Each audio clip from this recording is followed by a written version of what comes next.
ఈ గల్ఫ్ దేశాలకు మాత్రం అస్సలు రావద్దు ఎవరే కానీ. నా మాటేనండి, పరిస్థితి చాలా ఘోరంగా ఉంటుంది. బయట ఎక్కువ వేడికి రూమ్లో ఎక్కువ వేడి, రెండు వేడి ఎక్కువ అవ్వడం వల్ల మాకు తలకాయ అయితే. ఇక్కడ నుంచి ఏసీ రాకపోవడం ఒకటైతే, అక్కడ నుంచి వర్షం పడితే ఫుల్గా వాటర్ అనేది రూమ్ అంతా. ఏదన్నా కాసేపు ఇంట్లో వాళ్ళతో ఫోన్ మాట్లాడుకుందాం, లేదంటే ఎమర్జెన్సీకి ఇంట్లో వాళ్ళు ఎవరన్నా ఏదన్నా జరిగిందని ఫోన్ చేయాలన్నా కూడా వంట రూమ్ ఇదే, బెడ్రూమ్ ఇదే, బట్టలు ఆరేసుకునే రూమ్ ఇదే, డ్రైవింగ్ అనే పిలిపించుకుంటారు, ఏడార్లు వేసేస్తారు. ఆ తర్వాత ఫోన్లు ఉండవు, కాంటాక్ట్లు ఉండవు. ఈ కష్టాలు పడలేం, ఈ బాధలు భరించలేం. వీటికన్నా ఇంటికాడ ఉండడమే మేలు, డబ్బులున్నా లేకపోయినా కూడా. హాయ్ ఫ్రెండ్స్ అందరికీ, ఈరోజు ఈ వీడియోలో మీకు మా అద్భుతమైన 3 సంవత్సరాల నుంచి మేము ఉంటున్న మా బాధలు, మా కష్టాలు, మా ప్రతి ఒక్క ఫీలింగ్ తెలిసిన మా రూమ్ అయితే చూపిద్దాం అనుకుంటున్నా. మా రూమ్లో ఏసీ అయితే లేదు. 3 సంవత్సరాల నుంచి మేము చాలా ఇబ్బంది పడుతున్నాం ఏసీ లేకపోవడం వల్ల. సో మా కోవిటీ వాళ్ళకి కూడా చెప్పామన్నమాట. మా కోవిటీ వాళ్ళకి చెప్తే ఏసీ లేదని చెప్పేసి వాళ్ళు మాకేమి ఇచ్చారో కూడా చూపిస్తా. అండ్ మా కోవిటీ వాళ్ళు స్టార్టింగ్లో మాకు వచ్చినప్పుడు ఏ రూమ్ ఇచ్చారో ఆ రూమే 3 సంవత్సరాల నుంచి అయితే అడ్జస్ట్ అవుతున్నాం. సో ఒకసారి మీరు ఈ రూమ్ అంతా చూడండి, మా సిచ్యువేషన్ ఎలా ఉందో కోవిడ్లో మీకు అర్థమైపోతుంది. చాలామంది మన వీడియోస్ చూసి వీడికి ఎలాంటి ప్రాబ్లం లేదురా, వీడు హ్యాపీగా ఉంటున్నాడు, కోవిడ్ వాళ్ళు బాగా చూసుకుంటున్నారు వీడిని, సో వీడిలాగానే ఉంటుంది అందరికీ సిచ్యువేషను, అందరూ ఇలానే ఉంటుంది, బాధలు అనేటివి ఉండవు, కష్టాలు అనేటివి ఉండవు అని చెప్పేసి అందరూ అనుకుంటూ ఉంటారు. గల్ఫ్కి వెళ్ళాలని కూడా అనుకుంటూ ఉంటారు. చెప్తున్నా, గల్ఫ్కి రావాలని మాత్రం అనుకోకండి. ఇక్కడ పరిస్థితి మేము చూపించేది ఒకలాగా చూపిస్తున్నాం, కానీ సిచ్యువేషన్ మాత్రం వేరేలా ఉంటుంది, చాలా ఘోరంగా ఉంటుంది. 3 సంవత్సరాల నుంచి మేము పడుతున్న కష్టం ఈ సమ్మర్ వస్తే మాత్రమే మాకు తెలుస్తుంది. నార్మల్ డేస్లో అంటే మామూలుగా అడ్జస్ట్ అయిపోతాం. వేసవి కాలం వచ్చినప్పుడు మాత్రం ఈ ఎండలు కాస్తూ ఉంటే అస్సలు తట్టుకోలేమన్నమాట. మా రూమ్ అంత దరిద్రంగా ఉంటుంది. రూమ్లోకి వచ్చే కాసేపు పడుకుందాం అనుకుంటే బయట ఎక్కువ వేడికి రూమ్లో ఎక్కువ వేడి, రెండు వేడి ఎక్కువ అవ్వడం వల్ల మాకు తలకాయ అయితే బాగా నొప్పి వచ్చేస్తుంది. ఇక్కడ తలకాయలోంచి ఎందుకు ఏం చెప్పుకోలేం, అంతగా బాధ వేస్తుంది అనమాట. ఏదో తెలియని పెయిన్, మామూలుగా తలనొప్పి వేరే, కానీ ఏదో తెలియని పెయిన్ వచ్చేస్తుంది. అసలు చాలా చాలా బాధగా ఉంటుంది ఆ పెయిన్. కోవిడ్ వాళ్ళు ఎవరైనా సరే బయట దేశాల నుంచి వచ్చిన వాళ్ళని యూజ్ అండ్ త్రో యూజ్ చేసుకొని వదిలేస్తారు అంతే. మన వల్ల వాళ్ళకి ఉపయోగం ఉన్న రోజులు పెట్టుకుంటారు, లేకుంటే పంపించేస్తారు. నేను కోవిడ్కి వచ్చిన స్టార్టింగ్లో నాకు ఇచ్చిన రూమ్ ఇదన్నమాట. సో ఇట్లా ఎంటర్ అవగానే ఫస్ట్ ఈయన వచ్చేసి రాయిచోట అయింది బెడ్ అనమాట. ఇది ఇతనికి వీళ్ళ కోవిడ్ వాళ్ళు ఏం చేశారంటే, ఏసీ లేదని వీళ్ళ కోవిడ్ వాళ్ళకి బాగా తెలుసు. ఇది అది కాక అండర్ గ్రౌండ్ రూము, చాలా ఇబ్బంది పడుతున్నామని తెలుసు వాళ్ళ కోవిడ్ వాళ్ళకి. వీళ్ళు వచ్చేసి అలా ఈ డోర్ ఓపెన్ చేయగానే ఆ పక్కనే ఉంటారు, వాళ్ళకి తెలుసు. సో నేను చెప్పాను అనమాట, ఒకసారి మీ సార్ వాళ్ళకి కూడా చెప్పు, నేను మా సార్ వాళ్ళకి చెప్తా, ఏసీ లేక చాలా ఇబ్బంది పడుతున్నాం అని చెప్పేసి. వాళ్ళ సార్కి చెప్తే ఏం చేశాడో తెలుసా? ఇదిగోండి ఫ్యాను. ఏసీ లేదు సార్, నాకు చాలా ఇబ్బందిగా ఉంది, అసలు వేడి ఎక్కువగా ఉందని చెప్తే వాళ్ళ సార్ వచ్చేసి ఆ ఫ్యాన్ తీసిచ్చి ఆ ఫ్యాన్ అటు ఫిట్ చేసి ఇంకా అడ్జస్ట్ అవ్వని చెప్పేసి చెప్పాడు. అసలు చాలా ఘోరం పరిస్థితి. ఆ ఫ్యాన్తోనే 1.5 year 2 years నుంచి అలానే అడ్జస్ట్ అయిపోతున్నాడు. యాక్చువల్గా ఏసీ అనేది ఇక్కడ నుంచి రావాలన్నమాట, వాళ్ళ ఇంట్లో నుంచి కనెక్షన్ ఇక్కడికి వస్తుంది. వాళ్ళ ఇంట్లో ఆన్ చేస్తే ఏసీ అనేది ఇక్కడికి రావాలి, కానీ వాళ్ళ ఇంట్లో ఆన్ చేస్తారు, ఆన్ చేసి లిమిట్ పెట్టుకుంటారు అనమాట. ఇంత టైము, ఇంత పర్సంటేజ్లో ఇంత కూల్ అవ్వగానే ఆటోమేటిక్గా ఆపోవాలి అని చెప్పేసి. సో అలా కూల్ అవ్వగానే ఆటోమేటిక్గా అక్కడ లోపల ఆగిపోతుంది. లోపల ఆగిపోతే ఇక్కడ ఏసీ రాదు. ఇక్కడ మేము ఏదైనా స్మెల్ వచ్చేలాగా వంటలు చేసుకున్నాం అంటే చికెన్ కర్రీ కానీ లేదంటే ఏదైనా ఆమ్లెట్స్ వేసుకున్నా కూడా స్మెల్ అనేది గాలి బయటకు వెళ్ళదు. ఏసీ బొక్క ద్వారా ఏసీ ఇట్లా లోపలికి రాదు కాబట్టి ఇక్కడ నుంచి గాలి అనేది వాళ్ళ ఇంట్లోకి అయితే వెళ్తుంది అనమాట. వాళ్ళు మా రూమ్ లోంచి స్మెల్ వస్తుందని చెప్పేసి, అంటే వంట స్మెల్ వస్తుందని చెప్పేసి మొత్తం దగ్గరుండి మరీ సీలింగ్ కొట్టించేశాడు. వాళ్ళ సార్ వచ్చేసి టేప్ కొట్టించేశాడు. చూడండి మా పరిస్థితి. ఇక్కడ నుంచి ఏసీ రాకపోవడం ఒకటైతే, అక్కడ నుంచి వర్షం పడితే ఫుల్గా వాటర్ అనేది రూమ్ అంతా కారుతాయి అనమాట. రూమ్ అంతా కారి తడిచిపోతుంది రూమ్ అంతా. సో చూడండి ఒకసారి, మీకు కూడా కనిపిస్తుంది కదా, మొత్తం తడిచిపోయి ఇదంతా ఎప్పుడు పడిపోతుందో కూడా తెలియదు. ఎప్పుడు చూసినా మేము ఈ సోఫా సీట్లోనే కూర్చోంటాం, కానీ పడదనే ఒక నమ్మకం. మొత్తం నెరో చేసింది చూడండి, అటు సైడ్ నుంచి ఇటు సైడ్కి. మా రూమ్ చాలా ఇబ్బందిగా ఉంది. వాళ్ళకి చెప్తే చేపిస్తాము చూపిస్తాము అని చెప్తారు, కానీ పట్టించుకోరు. మొత్తం నా దగ్గర చూడండి నెర్రలు వచ్చేసాయి. నా బెడ్ దగ్గర కూడా ఇదంతా వాటర్ అనేది ఫామ్ అయ్యి కారుతూ ఉంటుంది అనమాట. సో అది పరిస్థితి. అది వచ్చేసి మా సార్ వాళ్ళు ఇచ్చిన చిన్న బీరువా, నాకు నా బట్టలు ఇవన్నీ పెట్టుకోవడానికి. సో నాకు మా సార్ వాళ్ళు ఇచ్చిన ఫ్రిడ్జ్ ఇది. ఇది వచ్చేసి ఇంకా బట్టలు ఆరేసుకోవడానికి ఒక చిన్న స్టాండ్ అయితే ఇచ్చాడు. బట్టలు ఆరేసుకుంటాం ఇక్కడ వాష్ చేసుకొని. ఇది వచ్చేసి ఆయనకి సంబంధించిన ఒక ఫ్రిడ్జు. ఇంకా కుబూసులు అంట అవి ఇవి తెచ్చిపెట్టుకుంటాం ముందే. సో ఇది వచ్చేసి ఆయనకి సంబంధించిన ఒక చిన్న బీరువా, ఒక ర్యాకు ఇది. ఇక్కడ వచ్చేసి సింకు, బోకలే కడుక్కోవడానికి తినిన తర్వాత.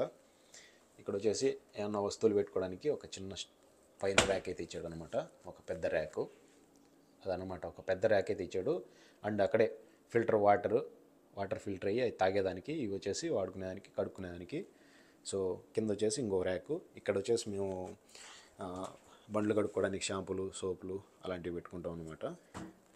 అది ఇంకా మా అన్నిటికీ సంబంధించి ఆయుధాలు, అన్నీ క్లీన్ చేయడానికి, కడగడానికి, తుడచడానికి ఆయుధాలు. ఇది వచ్చేసి బాత్రూమ్ మాత్రం నీట్గా పెద్దది ఉంది. అది వచ్చేసి షవరు, ఇది వచ్చేసి సింకు, అక్కడ వచ్చేసి ఒక మిర్రరు అది. ఇది వచ్చేసి వాషింగ్ మెషిన్, నేను కోవిడ్కి వచ్చిన కొత్తలో ఇచ్చాడు. దేవుడి దయ వల్ల ఇంతవరకు వాషింగ్ మెషిన్ కానీ. ఇంకొచ్చేసి ఇంకోటి చూపిస్తాను మీకు. ఇది వచ్చేసి అన్నం హీట్ చేసుకునేదానికి, ఏదన్నా చల్ల అన్నం ఇస్తారు కదా, లేదు మన దగ్గర పెట్టుకున్న తర్వాత చల్లబడిపోతుంది కదా అన్నం, ఆ తర్వాత వేట్ చేసుకోవడానికి ఇది ఒక చిన్న మిషన్ అనమాట. ఇప్పుడు వరకు మీరు చూసిన వస్తువులు మొత్తం స్టార్టింగ్ కోవిడ్కు నేను వచ్చినప్పుడు తీసిచ్చాడు అనమాట మా సారు. ఫ్రిడ్జు, అన్నం వేట్ చేసుకోవడానికి, and cooler, and washing machine, బట్టలు ఆరేసుకునేదానికి స్టాండు, బట్టలు పెట్టుకోవడానికి ఒక rack, and iron box, iron stand, మొత్తం A to Z నాకు కోవిడ్కి వచ్చినప్పుడే తీసిచ్చేసాడు. వంట రూమ్ ఇదే, బెడ్రూము ఇదే, బట్టలు ఆరేసుకునే రూమ్ ఇదే, ఇదే హాలు, ఇదే బెడ్రూమ్, మొత్తం ఇదే అనమాట. ఇక్కడ అన్నం చేసుకొని తింటాం. ఇక్కడే వంట చేసుకోవడానికి కారణం ఏంటంటే, మా రూమ్లో ఉండే అతనికి ఒకరోజు 2 రోజులు ఫుడ్ కాకుండా 3 రోజులు ఫుడ్ కూడా పెట్టించేవాళ్ళు అనమాట. అంటే వాళ్ళు ఫ్రిడ్జ్లో పెట్టుకొని ఈరోజు రేపు తింటారు, అది మిగిలితే మొన్నాడు ఆయనకి ఇచ్చేవాళ్ళు అనమాట. సో అలా ఇవ్వటం వల్ల కొంచెం ఇబ్బందిగా ఫీల్ అయ్యి, ఒకరోజు 2 రోజులు ఫుడ్ తర్వాత ఇస్తున్నారని చెప్పేసి అతను కొంచెం వాళ్ళ సార్ వాళ్ళని అడిగాడు అనమాట. సో సార్ నాకు ఇట్లా ఇబ్బందిగా ఉంది, నేను ఫుడ్ తినలేకపోతున్నా, నేనే చేసుకుని తింటాను, నాకు వస్తువులు ఇచ్చేయండి అని చెప్పేసరికి ఆయనకైతే ఆ వస్తువులు ఇచ్చేసినారు. బియ్యము, బ్యాళ్ళు, ఆయిల్ డబ్బా మొత్తం చేసుకొని తినడానికి అవి అయితే ఇచ్చారనమాట. సో అందుకని చెప్పేసి మేము ఇంకా పొళ్ళు అవి ఇవి తెచ్చుకుంటాడు, ఇక్కడే చేసుకొని తింటాం. ఓకేనా. ఇంక ఇది వచ్చేసి నా బెడ్కి మా సార్ వాళ్ళు ఇచ్చిన ఏసీ ఇదే, కూలరు. గుమ్మని సౌండ్ వస్తుంది, ఇది ఆన్ చేస్తే ఫుల్ సౌండ్ వస్తుంది. ఈ కూలర్లో ఐస్ గడ్డలు వేసుకొని వాటర్ పోసుకొని అట్లా గడిపేస్తున్నాం. సౌండ్ మాత్రం జుమ్మని వస్తుంది. ఆ సౌండ్ వల్ల అసలే నిద్ర రాదు. ఇబ్బందిగా ఉంది అని చెప్పి మా సార్ వాళ్ళకి శివాన్ ఒక 3 months వెయిట్ చెయ్యి, 3 months తర్వాత మనం కొత్త ఇంట్లోకి వెళ్దాము, అక్కడ నీట్గా నీకు రూమ్ రెడీ చేపిస్తానని చెప్పేసి చెప్పాడు. 3 months అయిపోయి 3 years అవుతుంది. 3 months అయిపోయింది, 3 years అవుతుంది. కానీ అట్లే అడ్జస్ట్ అవుతున్నాం. ప్రతిదానికి మనం వెళ్ళేసి అడిగామనుకోండి, వాళ్ళ దగ్గర వాల్యూ పోతుంది. మనం ప్రతిదీ వాళ్ళ దగ్గర కంప్లైంట్ తీసుకెళ్ళకూడదు, వాళ్ళని అడగకూడదు, వాళ్ళే అర్థం చేసుకోవాలి. ఇంకో విషయం చెప్పడం మర్చిపోయినా, మా రూమ్లో కిటికీలు లేవు. ఆ కిటికీ వచ్చేసి వాళ్ళు లోపల, ఈ కిటికీ ఓపెన్ చేస్తే లోపలికి కనిపిస్తుంది అని చెప్పేసి కిటికీ కూడా క్లోజ్ చేసేసి లోపల కట్టన్ అయితే వేసేసారనమాట. సో ఇది ఓపెన్ చేసినా కూడా మాకు ఎలాంటి యూజ్ ఉండదు, గాలి అనేది బయటికి వెళ్ళదు, బయట నుంచి లోపలికి రాదు. ఈ రూమ్లో మాకు నెట్వర్క్ రాదు, ఏసీ రాదు. ఏదన్నా కాసేపు ఇంట్లో వాళ్ళతో ఫోన్ మాట్లాడుకుందాం, లేదంటే ఎమర్జెన్సీకి ఇంట్లో వాళ్ళు ఎవరన్నా ఏదన్నా జరిగిందని ఫోన్ చేయాలన్నా కూడా మాకు నెట్ రాదు. రూమ్లో నెట్ రాదు, అండర్ గ్రౌండ్ ఇది రూము, నెట్ అయితే రాదు. చాలా ఇబ్బంది. బయటికి వెళ్ళి ఫోన్ మాట్లాడుకుందాం అనుకుంటే బయట ఇంకా వేడి ఎక్కువ, ఎండ ఎక్కువ, తట్టుకోలేము అసలు బయట. లేదు కారులోకి వెళ్ళి కారులో కూర్చొని ఏసీ ఆన్ చేసుకొని కూర్చుందామంటే అది పెట్రోల్ తాగేస్తాయి, స్పీడ్గా ఎందుకు అయిపోయింది, ఎక్కడ తిరిగినావు అని చెప్పేసి అదొక కంప్లైంట్, అదొక మళ్ళీ ప్రాబ్లం. మనకి ఇంటి దగ్గర ఉన్న ప్రాబ్లమ్స్తో పోల్చుకుంటే ఈ ప్రాబ్లం చాలా చిన్నది. చిన్నప్పటి నుంచి కూడా మనం ఏం ఏసీలో బతకలా కాబట్టి ప్రతిదానికి అడ్జస్ట్ అయ్యి ప్రతిదానికి సర్దుకొని పోయే అలవాట్లు ఉంటాయి కాబట్టి మనకి అది అట్లా సర్దుకొని అలవాటు చేసుకుంటూ వెళ్ళిపోతున్నాం అంతే. కొద్ది రోజులు ఒక ఒక 1 ఇయర్ 1.5 ఇయర్ చేసుకొని వెళ్ళిపోవాలి. ఎంత కష్టం ఉన్నా ఎంత ఇది ఉన్నా ఇంటికైతే వెళ్ళిపోవాలి. ఇంక మళ్ళీ వచ్చేదంతా లేదు. ఈ కష్టాలు పడలేం, ఈ బాధలు భరించలేం. వీటికన్నా ఇంటికాడ ఉండడమే మేలు, డబ్బులున్నా లేకపోయినా కూడా. ఈ గల్ఫ్ దేశాలకు మాత్రం అస్సలు రావద్దు ఎవరే కానీ. నా మాటేనండి, పరిస్థితి చాలా ఘోరంగా ఉంటుంది. ఈ గల్ఫ్ దేశాలకు వచ్చారంటే ఖచ్చితంగా ఇబ్బంది పడతారు. ఎవరి సిచ్యువేషన్ ఎలా ఉంటుందో అస్సలు చెప్పలేం. చాలా ఘోరంగా ఉంటుంది ఇక్కడ సిచ్యువేషన్. కొంతమందిని తీసుకెళ్ళి, మాకన్నా రూమ్ కొంచెం పెద్దదిగా ఉంది కాబట్టి కొంచెం అడ్జస్ట్ అవుతున్నాం.